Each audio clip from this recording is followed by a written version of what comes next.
There it is, scene of the crime. The factory was here, and when it closed, people had worked there 40 years. My life changed tremendously for the worse, just like everybody else's around here when that happened. The hits just kept on coming.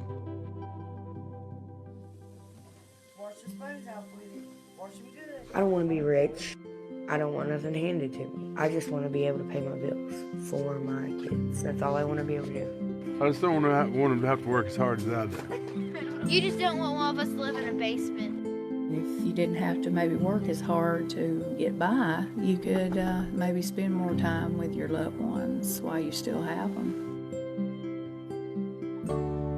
You have ultimately landed on a universal basic income as the solution in your mind. People somehow, it's like, oh, if we give the banks money, then it'll like trickle down to people. Well, you know what would also get the money to people is if you actually just gave them money. Right, yeah. It's like, cut out the middleman. The Magnolia Mothers Trust is doing this in the form of $1,000 a month for 12 months. I am so excited. That's $1,000 a month, no strings attached. That means I just won't go crazy. God almighty, I couldn't imagine what it would do to my family. It's gonna be exciting being able to just go and do everything I need to do. We're trying to elevate and push towards a dignity economy, which focuses on the inherent dignity of every person. If we really believe in the land of the free, let's act like it. Let's give everyone a piece of the good old American pie so that no one has to start from nothing.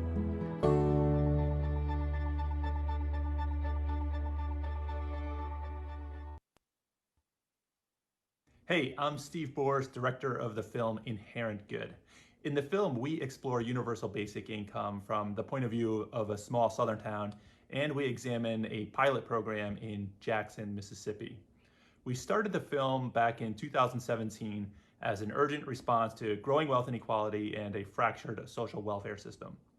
Back in 2017, not a lot of people were talking about basic income. Cut to 3 years later, a lot of people are talking about basic income. And it really shouldn't be much of a surprise either, because people are hungry for a new vision of the future, a future in which everyone has a strong foundation on which to build a life of dignity and freedom. Watching how much the movement has grown over the past few years has been really inspiring for us while making the film. So this week, let's take a moment to celebrate how far we've come. Let's imagine how far we can go, and let's keep pushing to make basic income a reality.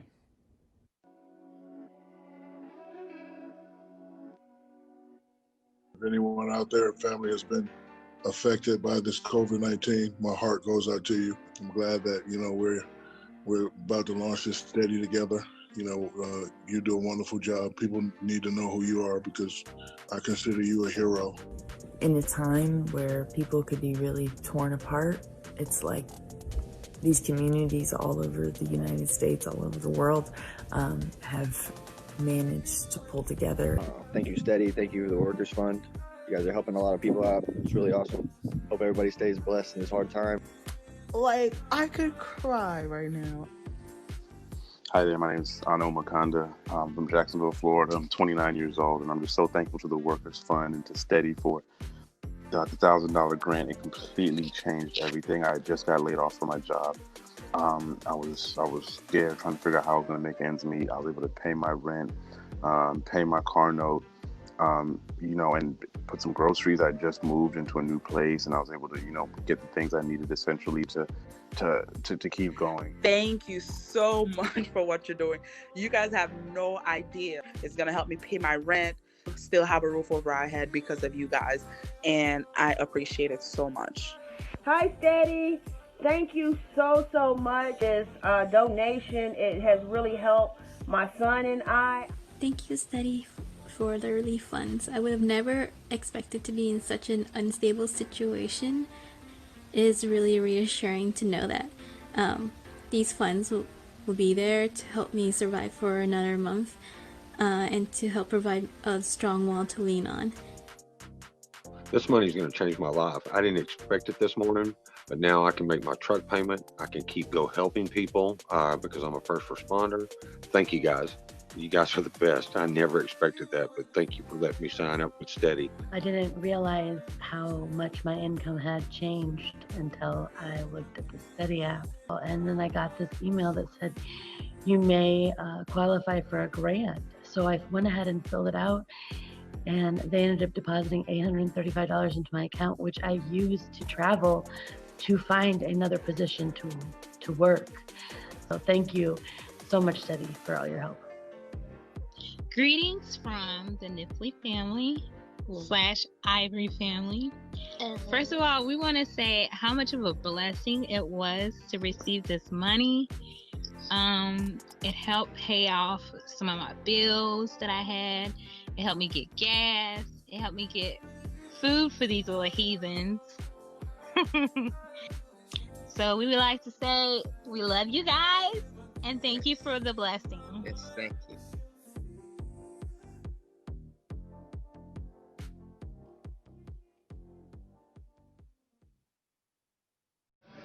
We must develop progress, or rather the program, and I can't stay on this long, that will drive the nation to a guaranteed annual income. Now, early in the century, this proposal would have been greeted with ridicule and denunciation as destructive of initiative and responsibility.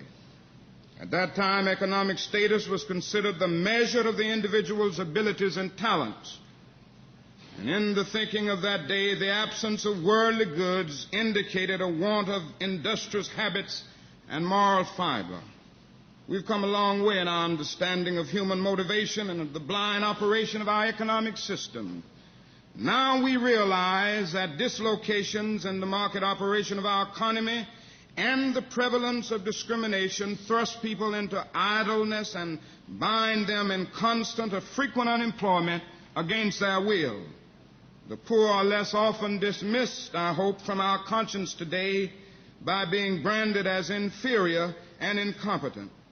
We also know that no matter how dynamically the economy develops and expands, it does not eliminate all poverty.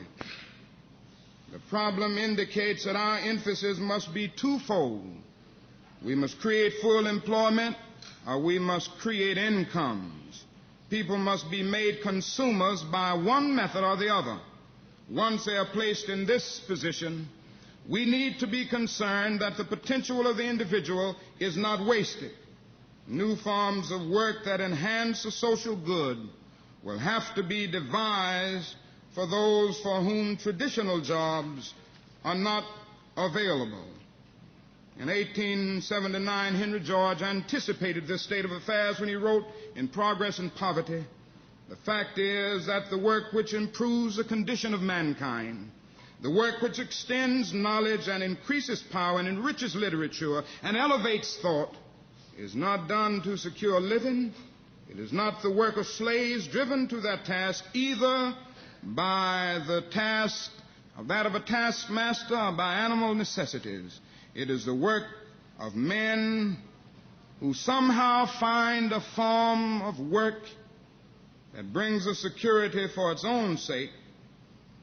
In a state of society where want is abolished, work of this sort could be enormously increased. And we are likely to find that the problem of housing, education, instead of preceding the elimination of poverty, will themselves be affected if poverty is first abolished. The poor, transformed into purchasers, will do a great deal on their own to alter housing decay. Negroes who have a double disability will have a greater effect on discrimination when they have the additional weapon of cash to use in their struggle. Beyond these advantages, a host of positive psychological changes inevitably will result from widespread economic security. The dignity of the individual will flourish when the decisions concerning his life are in his own hands, when he has the assurance that his income is stable and certain, and when he knows that he has the means to seek self-improvement. Personal conflicts between husband, wife, and children will diminish when the unjust measurement of human worth on a scale of dollars is eliminated. Now our country can do this. John Kenneth Galbraith said that a guaranteed annual income could be done for about $20 billion a year.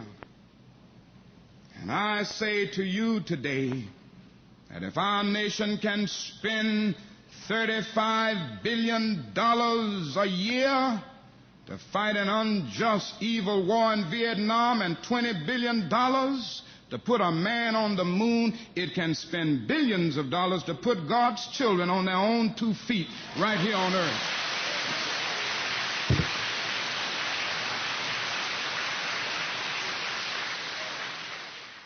Andy Stern, President Emeritus, SEIU, and author of Raising the Floor. 4 years ago, I released my book, Raising the Floor, which was a discussion of the future of work and the need for America to adopt a universal basic income.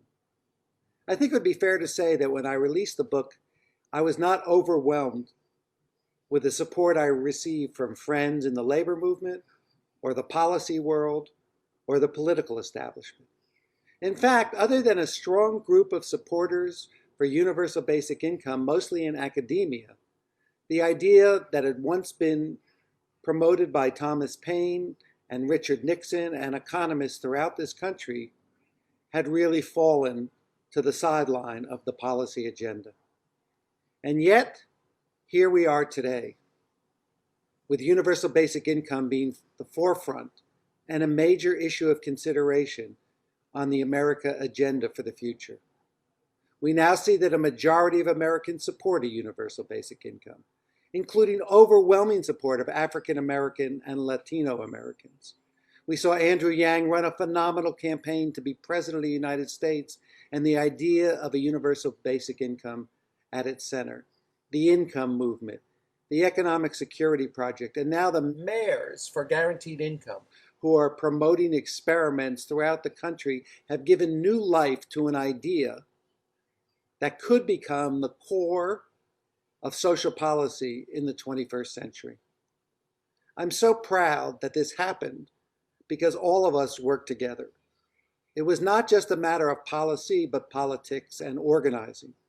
And people have approached and talked and wrangled this issue with so many of those in leadership in our country that all of a sudden it is getting a fresh look.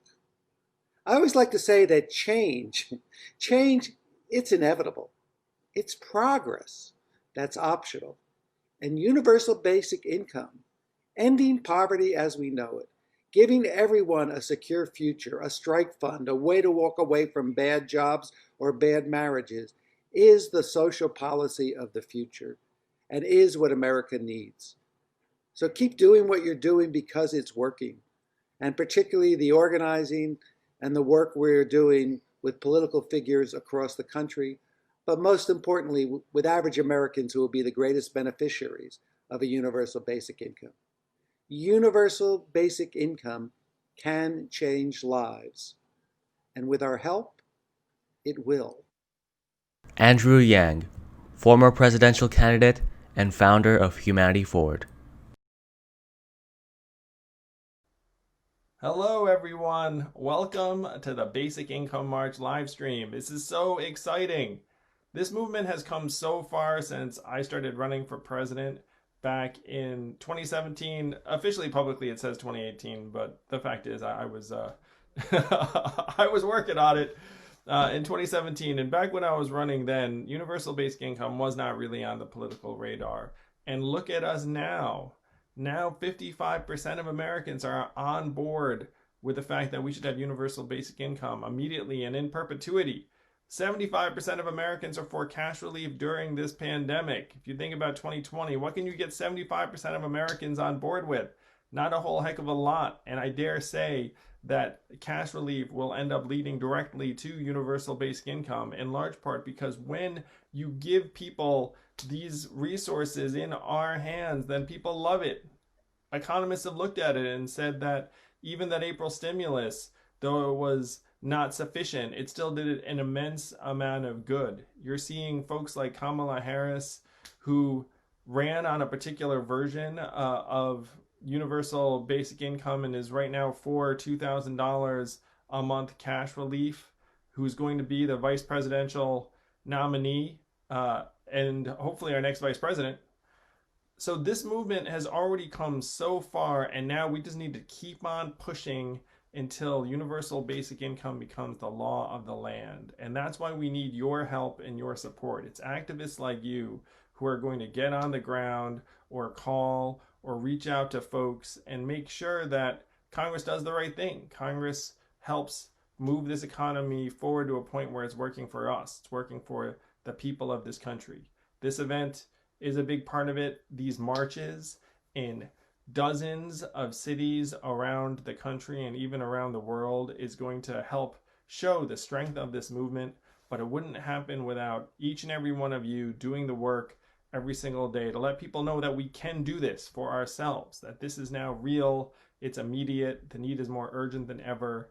Thank you so much for being in this vanguard, and for so many of you who supported my campaign from when it was really not terribly mainstream to the point where we were in contention, and you haven't seen anything yet because this movement just continues to grow. I get messages every single day. Everyone involved with the universal basic income movement gets messages every day where people are waking up to the reality that we must do this for ourselves. So let's do it. Let's show them what we've got. Let's keep on making the case. Let's work for it, and let's give ourselves hopefully something to celebrate in the very, very near term. Thank you very, very much. Look forward to seeing you out on the streets for marches and everything else that we're going to be doing. See you all soon. Greetings. My name is John Matthews. I'm Director of Community Engagement and Senior Legal Counsel at the Justice Collaborative. I bring you greetings from Long Beach, California. Thanks so much for all of you who are participating in the Basic Income March. And thank you to all the grassroots organizers who are making sure this is a movement for basic income, not just a moment or a campaign. It is a pleasure to be in virtual community with all of you. At the Justice Collaborative, we are working every day to end extreme vulnerability and create a more free, more stable, more safe America.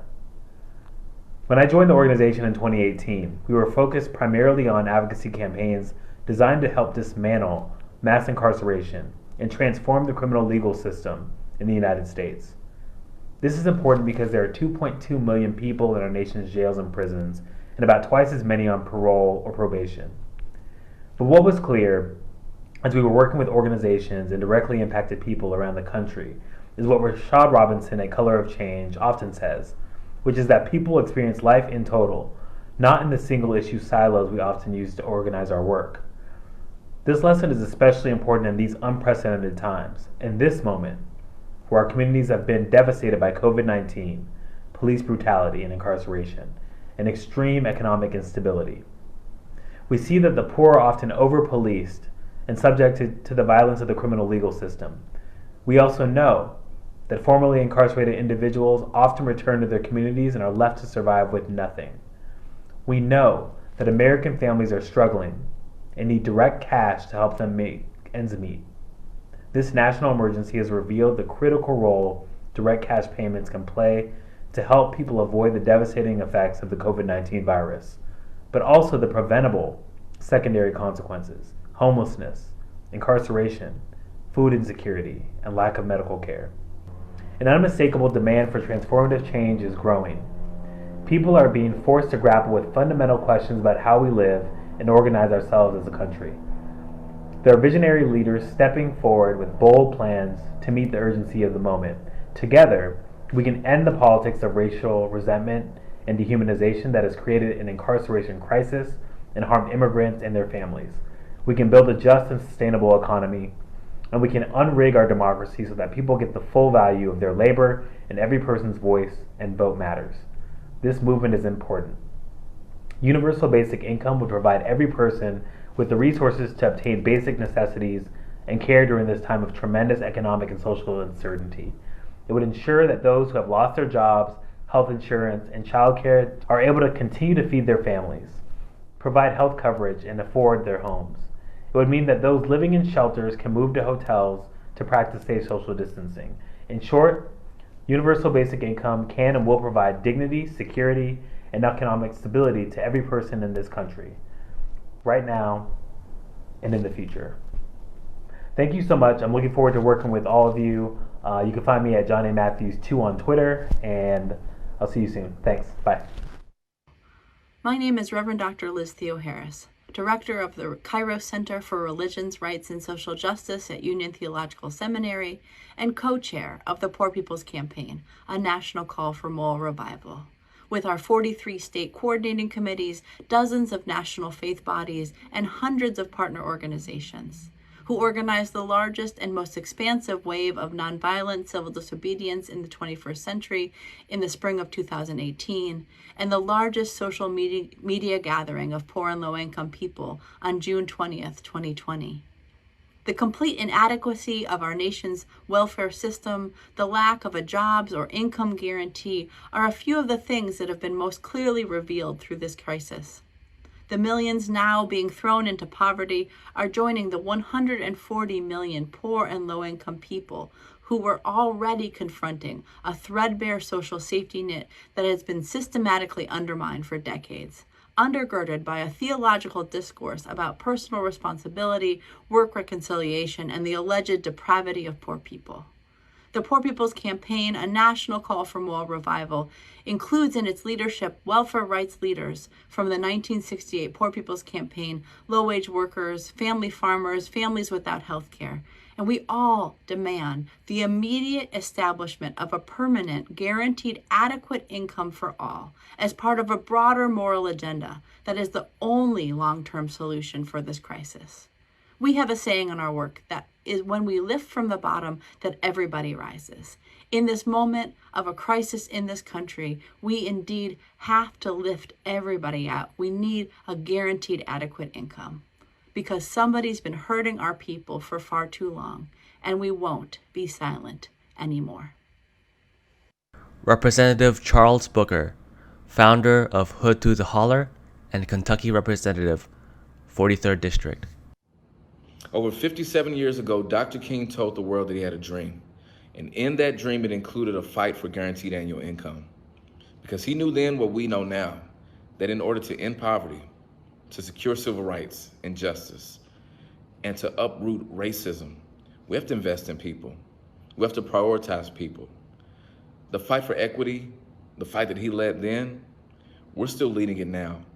And as I stood on the steps of the Lincoln Memorial this year, celebrating the March on Washington, I shared those words that our fight isn't done. See, I'm a state representative in Kentucky, and I live in what has for years been the poorest zip code in our Commonwealth. And seeing struggle passed down generation after generation, poverty being perpetuated, it's let me know that nothing will change unless we do the work, unless we tell a new story, unless we prioritize people and fight back. And you know what? That's what we're doing now. We're telling the world that we're ready to uplift the voices of regular folks that have been working so hard for so long only to be exploited and abandoned and thrown off the cliff. We're standing up now to say that we want a brighter future for our children. We want stronger communities, and we want justice in a real sense, in our pocketbook, because we deserve it. We deserve an equity stake in our future. We deserve to be able to look our children in the eyes and say that you don't have to struggle the same way that we did and our grandparents did. The fight for universal basic income is a fight for the soul of our nation. It is a fight for our priorities as human beings, and it is a fight that we are poised to win. I'm so proud of Basic Income March. I'm so proud to be a part of this movement because I know that together we're unstoppable, that we can and we will end poverty, that we will be able to uplift communities all over the country that have been weighed down by the fact that their options were few, their resources were scarce, and hopelessness seemed to define their days. A brighter future is before us, and we're leading for it. And I'm proud to say that together we're going to make it happen. So as we lead into this income march, let's be fired up like never before. Let's push harder. Let's demand accountability. And yes, let's win a universal basic income. Hello, my name is Michael Tubbs. I am the founder of the Mayors for Guaranteed Income, and also the architect behind the first mayor-led pilot in the United States.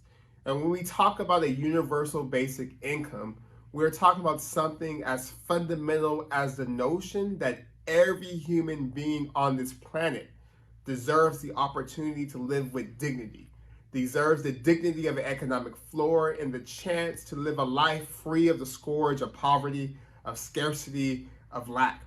And as someone who grew up as a child of a single mother, I remember watching how my mother worked and worked and worked and worked to barely get an inch ahead.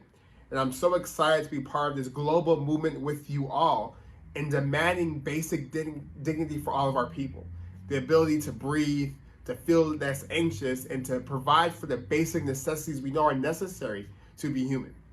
COVID-19 and the reckonings globally around ending white supremacy and racism have really brought into the center the fact that for far too many people in our countries, in our cities, in our world are needlessly suffering from lack, from economic insecurity, and from not having the agency to make the right decisions for themselves and their families.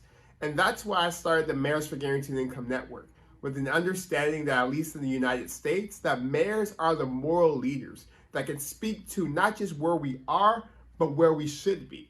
And we understand that this idea is one that's deeply rooted in the American story, from Thomas Paine to MLK to folks like Vice President nominee Kamala Harris, who are all saying that folks need cash to build a floor, to have a steady foundation, to live the lives of dignity we all deserve.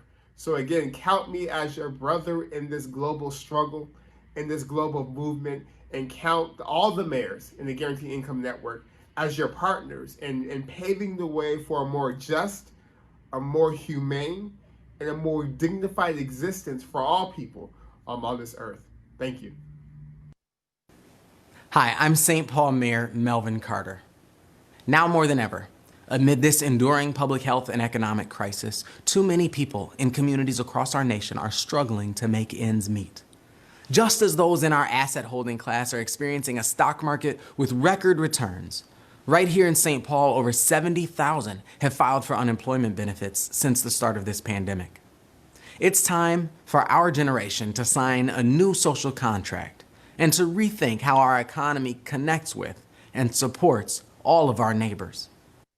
Unconditional cash transfers that are guaranteed every month will not only help families pay their bills, put food on the table, and keep a roof over their head.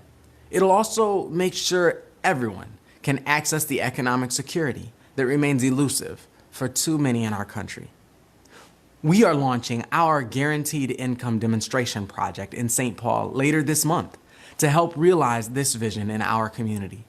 Our pilot will help demonstrate the impact of guaranteed income for families in our community and will help show how guaranteed income programs can boost communities everywhere.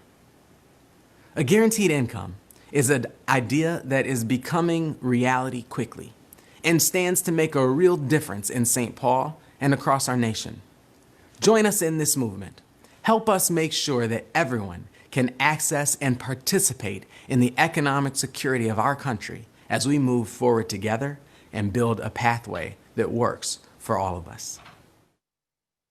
When this pandemic hit, Los Angeles came together and raised more than $36 million to ensure our hardest hit families would not go hungry or homeless. Yet the folks helped by this effort were struggling to stay afloat long before COVID-19. And our success reinforced a core question.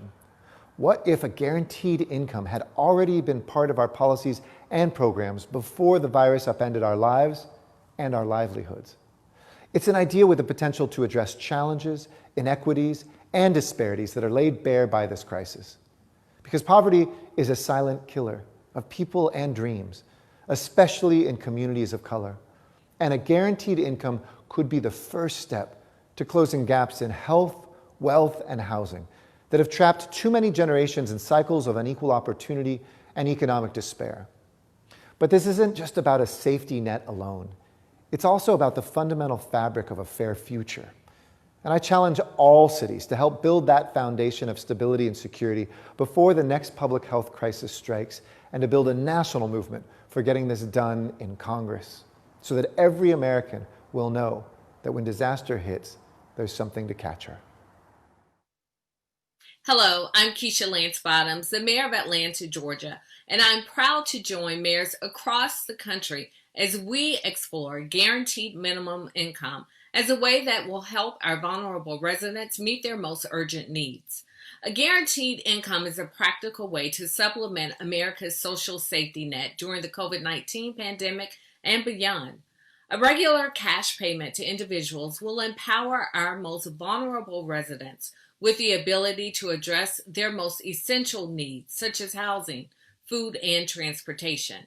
It can also help with unpredictable expenses and external shocks during these uncertain times.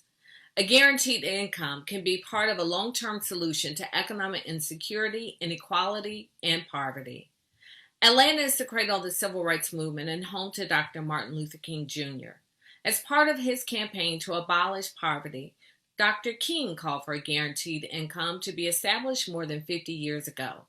He understood that economic security is an individual right and a basic need for everyone to thrive in this country. As part of this powerful coalition of mayors, I look forward to the meaningful work we will do to push our communities forward as we continue to fight for justice, for fairness, and for human dignity. Thank you.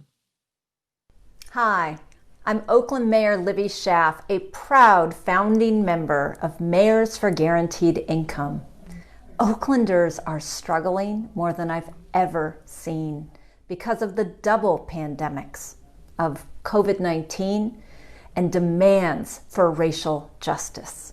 In Oakland, guaranteed income is not only a way of effectively and efficiently meeting the immediate needs of our people, but doing it in a way that respects each person, each family has a unique set of circumstances, their own story, and their own path to financial security.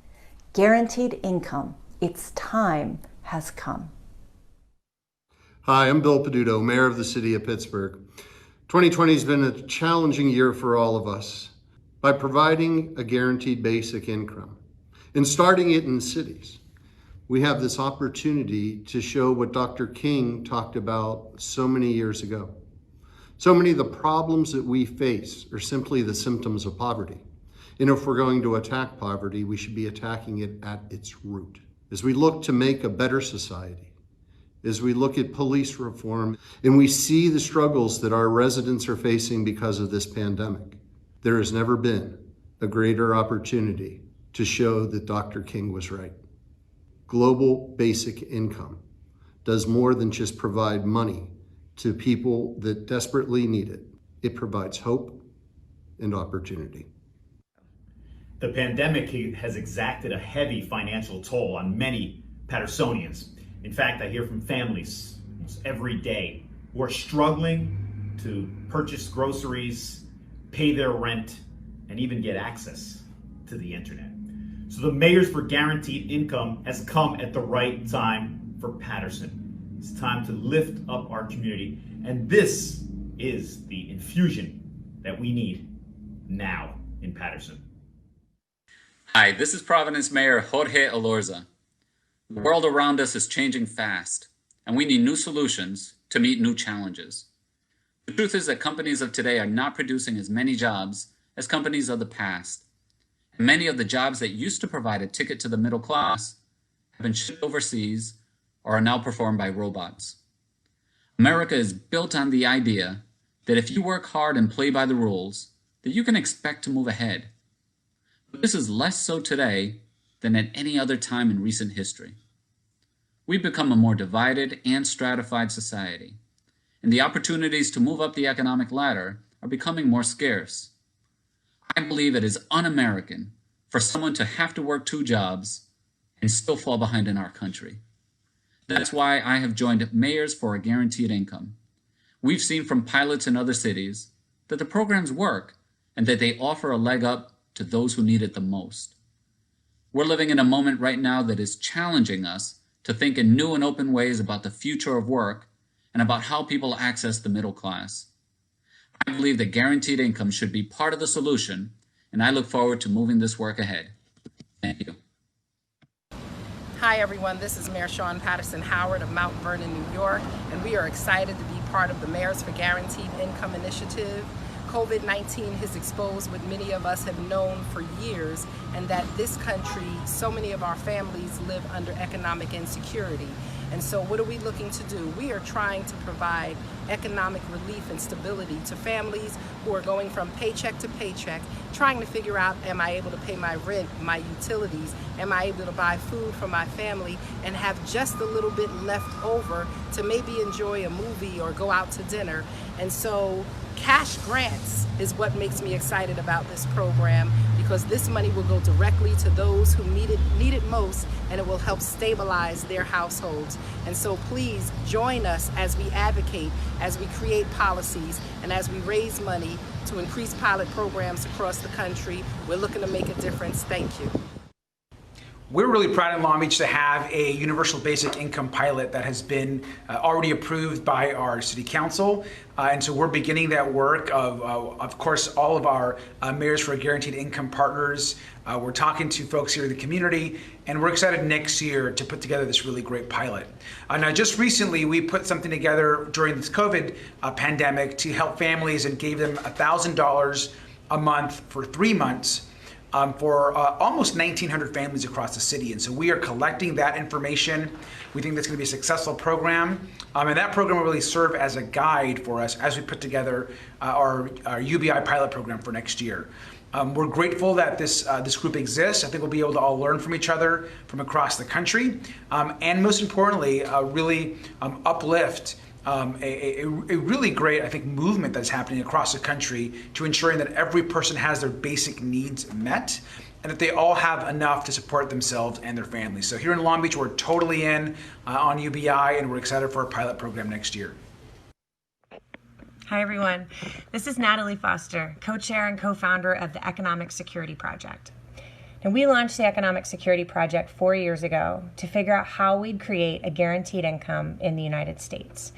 We were very motivated by the fact that most Americans could not pull together $400 in an emergency if they needed to, that a quarter of Americans, despite working full-time, are on some form of public assistance because wages are so low, and the fact that wealth concentration was at the levels akin to the prior to the Great Depression. Wealth concentration was at an all-time high in America. And this has all been exacerbated by COVID and the economic crisis that we're now in. The silver lining of the moment is that there's more political space opened for big ideas like a guaranteed income. And so we've been very focused on how to include monthly checks until the economic crisis is over into any stimulus bill that passes, and the first 100 days of any new administration post-November. This has been fast. It's gone from an idea to actual bills in Congress in just a matter of months and years. And thanks to so much of your work, thanks to groups like Income Movement, who have made sure that in every city in America, there's people advocating for a guaranteed income. There are bills in the Senate that would create a monthly income until the crisis is over. There's bills in the House. There's bills on both sides of the aisle, Republican and Democrat, advocating for this. We have bills now, which we've never had. We have the polling. 88% of Americans want checks until the crisis is over, and that is true across all political stripes right now. We have the bills, we have the polling, but we are not quite there yet. It is important that whatever passes include monthly checks, and it's why marches like this could not be more important to keep doing. So thank you for what you do. Thanks to Income Movement for what they do. And let's go make sure that we can guarantee an income in the next several weeks as we respond to this great crisis in the United States. Thanks so much.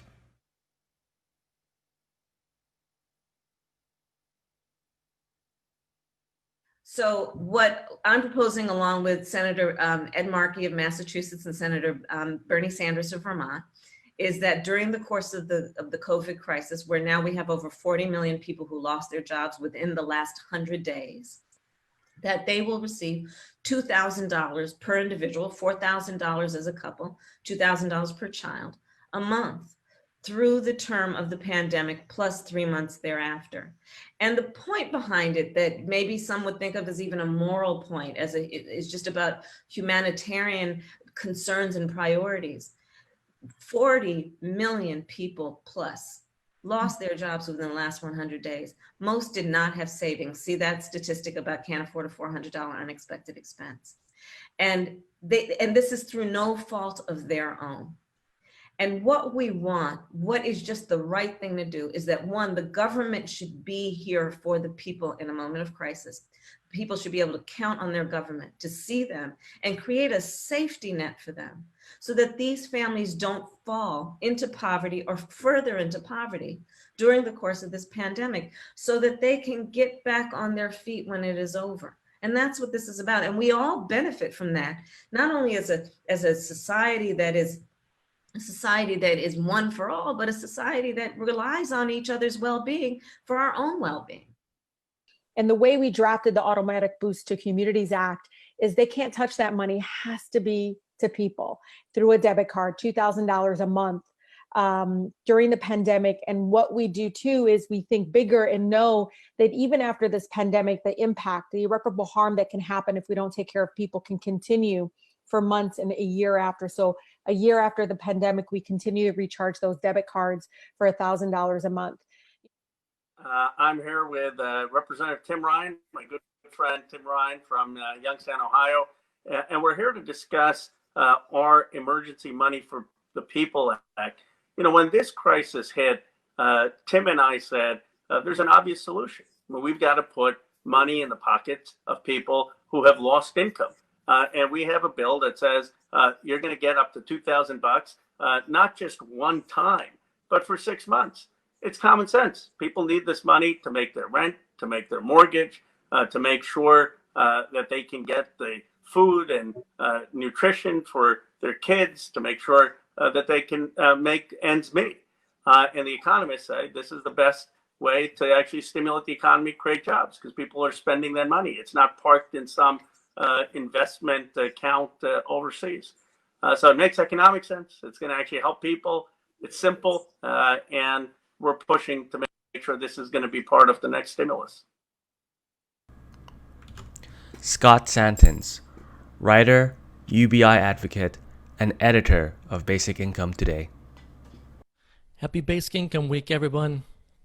80% of the country now supports a second stimulus payment, and so that's extremely popular, and hopefully we can get a second one as well. So that's also just a huge step forward to see members of Congress signing on and pushing for this. To the point that even Nancy Pelosi herself came out for guaranteed income months back during this. That was, I think, also related to our own push through the income movement for that support from her. And I think that was a big win to see that we've got actually big names like her in Congress with all the power who are recognizing that there is an interest for this idea and that she can actually express support for it, talk about it in a way that I don't think she felt that she could before. I also think it's notable that we're also getting some voices coming out against basic income, and I think that that says that we're doing something right when someone like Steve Forbes comes out and makes a point of saying how basic income was going to destroy America. Like, they're really trying hard now to get people to go against it because they're worried that this is actually can happen, whereas before I don't think they took it seriously. So we're starting to see people take it seriously. So thank you all for being a part of this movement, and let's win this. Guy Standing, UBI advocate and author of Basic Income and How We Can Make It Happen. The pandemic slump has turned basic income from being a moral and ethical imperative to being an economic imperative as well. We will only recover from this time of pandemics by moving towards a new income distribution system in which basic income is an anchor. It's not a panacea, but it will weaken the threat posed by the 8 giants of inequality, insecurity, debt, stress, precarity, the threat of automation, and above all, the threat of extinction, not only to the nature around us, but to ourselves as a civilization.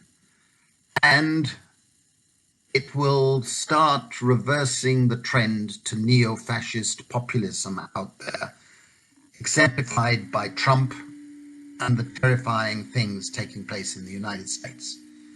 We need a basic income because it will strengthen the resilience of society, which depends on the resilience of the weakest members of society. Basic income today is not a question of choice, it's a necessity. And that is the responsibility of all of us to put pressure on the state to move in that direction. Thank you very much. Hi there, this is Brulain. I'm the secretary of the Spanish Basic Income Network, the organization who has been promoting the basic income over the last 15 years in Spain.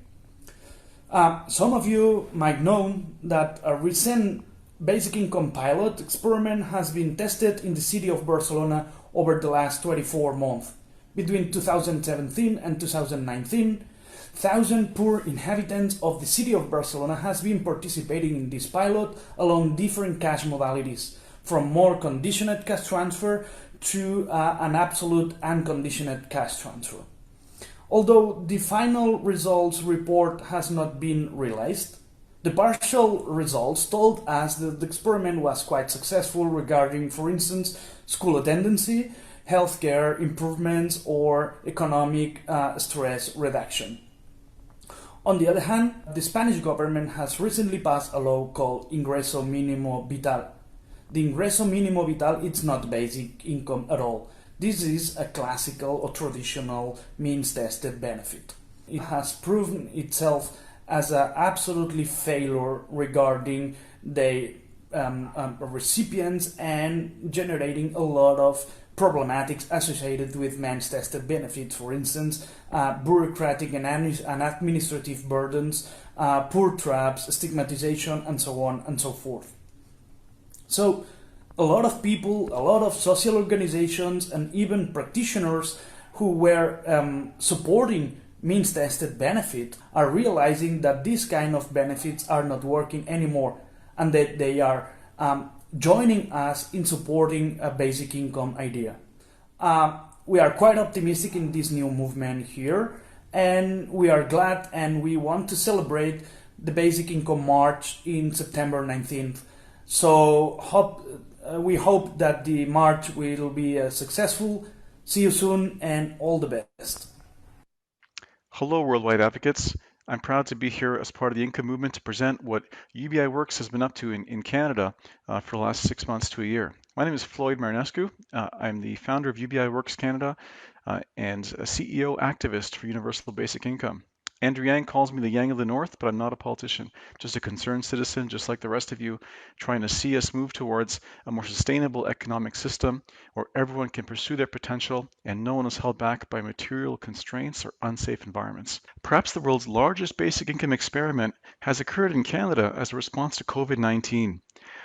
Nearly 1 in 4 adults, 47% of working Canadians applied for a special benefit that was created in response to the pandemic called the Canada Emergency Response Benefit, or the CERB. This gave people $2,000 a month or $500 a week, no questions asked. In total, 8.7 million Canadians, as I mentioned, 47% of the workforce qualified and received some of these payments, some for up to 6 months. This might be one of the largest experiments in history. What did Canadians do with this money? Well, these are people who couldn't go back to work.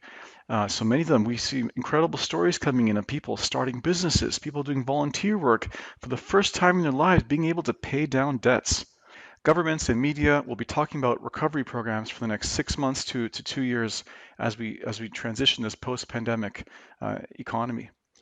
And what do we see in the pandemic economy? We've seen rapid automation of jobs, 10 years moving up the timeline of the fourth industrial revolution that we are in. A lot of people won't have jobs to come back to.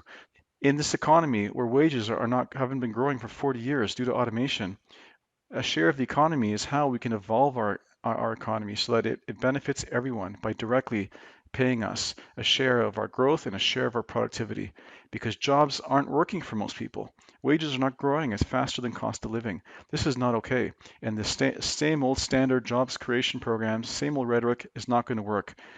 A universal dividend gives all of us a share of our economy, and we want to promote this to the worldwide community, that this is also a way that you could explain basic income in your country.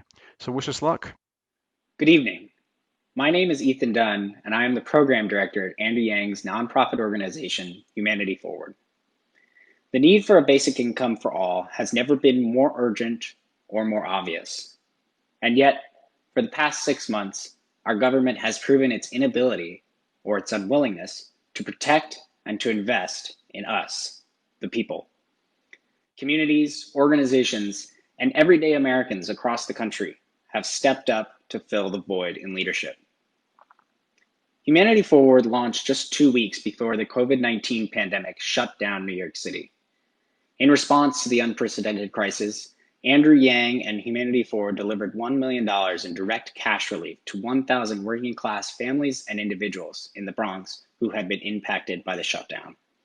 Since then, Humanity Forward has delivered nearly $7 million to almost 20,000 struggling Americans all across the country through its pandemic relief programs. And our work continues. Most recently, Humanity Forward partnered with the 1K Project, an initiative founded by ordinary Americans and run by volunteers, both of whom witnessed their communities collapse in light of the pandemic and resolved to do something. 1K provides $1,000 a month for 3 months to families most impacted by the pandemic, and Humanity Forward has committed to matching up to $1 million in contributions to families helped by 1K. To learn more about Humanity Forward's pandemic relief programs, please visit www.movehumanityforward.com. As we know, the need for a basic income will not subside with the reopening of the economy or the development of a vaccine. That's why Humanity Forward, along with many of the wonderful partner organizations responsible for making this evening happen, continues the work to fund, design, and implement basic income trials throughout the United States. UBI trials like the Hudson Up UBI pilot in Hudson, New York, provide the evidence our pro-UBI lawmakers need to draft and put forth meaningful basic income legislation that has a shot at being passed. Combined with the political power of Humanity Forward's and income movement's endorsements, and the grassroots energy of you all listening at home, the research these programs yield have the potential to truly move the ball forward in making UBI a reality in America. Thank you all for your tremendous activism and the tireless work you do to strengthen this movement. Let's make UBI happen together. Thank you. Hi, everyone. My name is Adam Roseman, and I'm extremely fortunate to lead a company called Steady. We're a young company, but we're so happy to have now helped over 2 million American workers in only a couple short years. Our business is focused on building a platform that helps America's workforce to increase their earnings. This is a big job, a big mission, and it takes a lot of time, but we feel so happy to have the chance to work on such an important cause.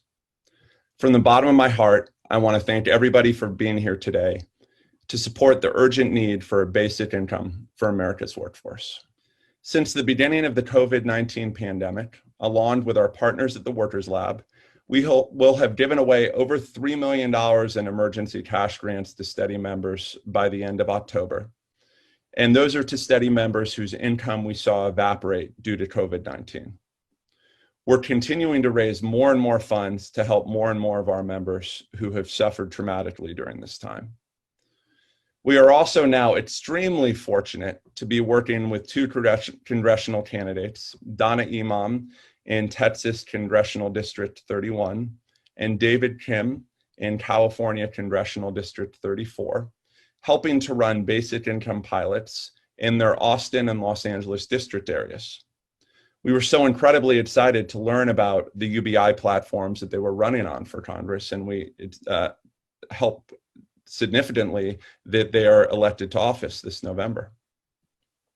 We're taking all of the data from these basic income pilots with Donna and David, in addition to all of the data from our sizable cash grant programs, and building studies that help to show the positive impact that this extra cash had on the grant recipients, helping them to get on their feet and live lives that are more fruitful and more productive to our entire society. We plan on taking this data and, along with our partners, ensuring that it gets into the right hands to further this collective cause. I want to thank the Basic Income March so much for organizing this amazing event, even during these extremely difficult times. I want to thank all of you for joining us. Thank you for your support for such an amazing, critical cause at a critical moment in our nation's history. We will continue to stand together with you to help ensure that we build a society where a basic income is ensured for all Americans and where the American dream is real. Hi, my name is David Kim. I'm running to represent California's 34th District in Congress, and $1,000 a month universal basic income is a foundational component of my core platform. I've been drawn to UBI as a policy because I've seen how our current system, built upon means-tested relief, fails to serve our communities. It's too easy for any of us to have the floor ripped out from under our feet and to keep on falling. UBI, though, would provide a permanent solution to economic anxiety that would allow us to cover an emergency, save for the future, or for many, simply work one job instead of 2 to 3. For most families that I've met a lot, where the dad works by day and the mom works by night, and their finances are stretched so thin that the children never get to spend time with both parents at once. I myself have had to work 2 to 3 jobs at a time, putting in legal work by day and driving for Uber and Lyft by night. And you can't tell me that this is a healthy way for our country to grow. A basic income would accomplish so much. We could reduce costs on both ends, saving money on the burdensome administrative costs that come from the most inefficient means-tested relief programs. And we could save productive time for all of us who need government support and those who need it the most, and have to waste dozens of hours a week proving they deserve it. We can finally give ourselves, each other, the time to pursue the better life that we've all dreamed of. Our lives were not meant to spend every waking hour at work, scrounging for spare time for even getting that slightest extra wage. Work is meant to sustain life and not the other way around. Our future is unknown, and there's a strong chance automation drives us all out of our jobs. And whether that is 2 or 10 or 20 years down the road, we need to be ready when the layoffs start occurring, because they've already happened, and because it could happen to any of us continually. We shouldn't be left to fall into an abyss, and we all deserve a better floor to stand on, because only then will we be able to grow. And so that's why I support a universal basic income. Thank you. Blair Walsingham, candidate for Congress Tennessee 1. It's so easy right now to get lost in the chaos of our day-to-day lives, to just feel like we're one drop in an ocean, seemingly so small and insignificant. But when all these drops of water come together, we realize how powerful a shift in the tide can truly be. My campaign is attempting to make history and get the first Democrat elected in 139 years. For too many people, it seems like the deck is stacked against them. They work hard, sometimes multiple jobs at the same time. They go to school, they get the degrees, they do everything that they're told will make them successful, and it doesn't. We're living in this mindset of scarcity. We're told that we don't have the money or the resources, and we know that it's just not true. The freedom dividend will save lives. End of story. The freedom dividend is a really important part of my platform. The residents here in East Tennessee are facing poverty at an extraordinary level. I meet many people in my communities who don't have running water, electricity, internet access, quality education, or opportunity to good jobs. This is a massive problem that people are facing here in East Tennessee, and the Freedom Dividend would be immensely helpful to bring people up out of poverty and provide a basic floor level of decency and humanity to everybody here.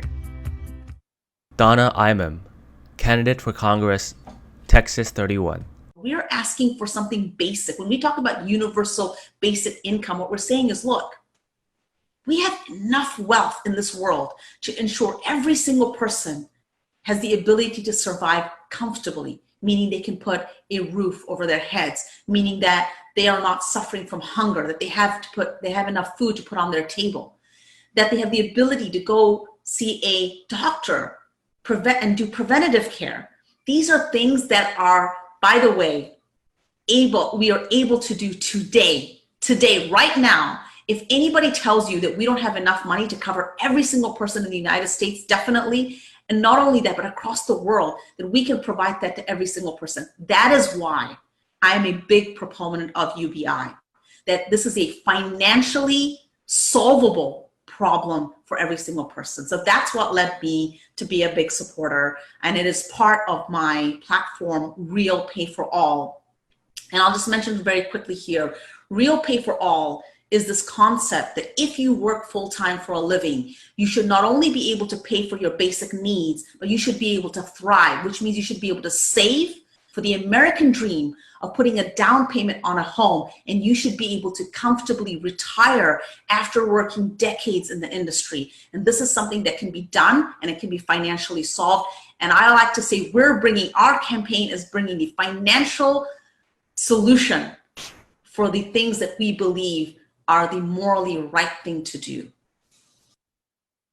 I hope you are feeling excited and energized to move universal basic income forward. And the most immediate and effective thing we can do is get folks elected to Congress who are running on universal basic income. This Monday, there's going to be a massive phone banking effort for two incredible candidates that I love, Donna Imam in Austin, Texas, and David Kim in Los Angeles, California. If Donna and David get into the Capitol building, you know they're going to end up being champions for universal basic income. And all we have to do is get on the phone and reach out to folks in their districts and make sure that they win. So let's do it. Let's support Donna and David. Let's give ourselves something to celebrate in November and get universal basic income passed in this country as soon as possible. Thank you all. To see you. And on behalf of the sponsors of the Basic Income March, which is Income Movement, Fund for Humanity, and Steady, we want to make sure that that you all have a safe, wonderful time tomorrow, and we look forward to seeing you out in the streets.